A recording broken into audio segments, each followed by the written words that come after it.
Welcome to Sweet Life Beat Life. We hope this video helps. You start with the essentials: admin access, the only way camera plugin installed, and a clear mounting spot. First, verify plugin files loaded in the console so you can call camera commands. Once done, place a power source nearby and clear line of sight for the camera prefab. Make sure you have permission to edit structures and that wiring components are on hand. This avoids mid-process interruptions.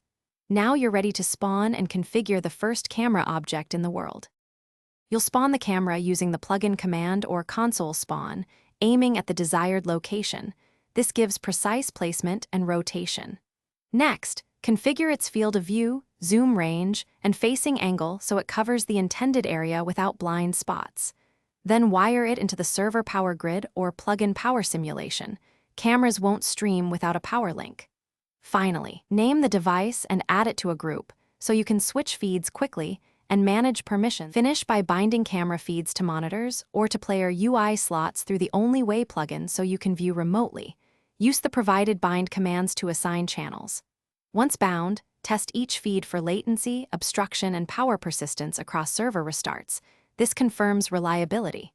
If something breaks, first check plugin is loaded, then verify admin permissions, correct camera names, and uninterrupted wiring.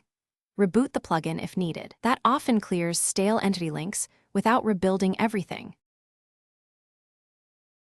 Thanks for watching. Consider subscribing if we helped you.